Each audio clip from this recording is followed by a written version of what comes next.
আমি জানি না কি হবে এরপর, মানে মানেটা কি? রাত্রি 2টোর সময় এখন হচ্ছে চিকেন, এখনো ভাত হবে না কি হবে আমি জানি না। ওইরকম ভাবে সবাইকে বলছো, সবাই ভয় পেয়ে যাবে রাত্রি 2টোর সময় হচ্ছে চিকেন। হ্যাঁ, তো এখন সত্যি কথা রাত্রি 2টোই বাজে। এটা প্রতিদিন হয় না, এটা আজকে হয়েছে, কি করা যাবে আর? আজকে শুটিং করতে করতে 12টা সাড়ে 12টা সেটা বলো।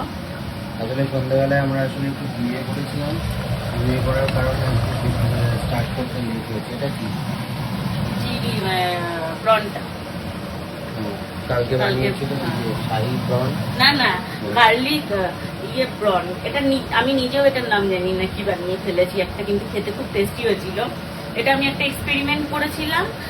নেক্সট তোমাদেরকে এটা রেসিপিটা দেখাবো। দারুণ হয়েছিল খেতে প্রনটা, দারুণ দারুণ হয়েছিল। চিকেনটা বেশি করে ঝালটা দিলাম তো ঝাল, অনেকটা ঝাল দিয়েছি। আজকে চিকেন কারি মশলাটা নেই, চিকেন কারি মশলাটা কেনা হয়েছিল পরে।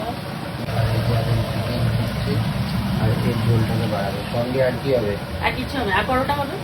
সঙ্গে এর ঝোলটা বানাতে 2 মিনিট লাগবে, শুধু দুধটা দিয়ে বানিয়ে নেবো। মানে এখনো ময়দা মাখতে হবে, তারপরে পরোটা। হ্যাঁ, পরোটাটা অ্যাকচুয়ালি এই গ্যাসটা কাজ করছে না, নাহলে এই গ্যাসে সব হয়ে যেত এতক্ষণে। কাজ করছে গ্যাস স্টেশনের মধ্যে দিয়ে। না না না, আমি এইমাত্র চালাতে গেলাম, চলছে না। এটা সার্ভিসিং এর লোক ডেকে ঠিক করতে হবে। আর এই গ্যাসের এক ঝামেলা আছে, এই গ্যাস দেখতেও যেমন ভালো, এই গ্যাসের ব্যবহারও তেমন খারাপ। নিজে নিজে কোনো কিছু ঠিক করা কিচ্ছু করা যাচ্ছে না এই গ্যাস। সার্ভিসিং এর লোক ডাকতে হবে, এসে সার্ভিস করে দিয়ে যাবে। তো যাই হোক, এই যে চিকেন হয়েই এসছে, আর হয়তো 5 মিনিট লাগবে। আমি একদম এই দেখো টানা জালে চিকেন করেছি আজকে, একদম টানা জালে। কষা মাংস দিলে না তো? হ্যাঁ, কষা মাংসটা দিতে ভুলে গেছি। দেবো? হ্যাঁ, তোরও দিকে একটা তুলবো, দাঁড়াও। কিসে তুলবো? একটা বাটিতে তোলো। কোনটা পিস দেবো? যে কোনো একটা পিস দাও। কষা মাংস খেতে আমার খুবই ভালো লাগে, সেটা চিকেন করতে নিজে। এটা দেবো? এখন কষা কষা হচ্ছে, এখন খেতেই আমার ভালো লাগে। এটা দেবো? দাও। ঝোল দেবো? এরপরে এই যে ঝোলটা রেডি হয়ে যখন নামিয়ে যাবে না, তখন আমার চিকেন খাওয়ার প্রতি ইন্টারেস্ট হবে। কেন?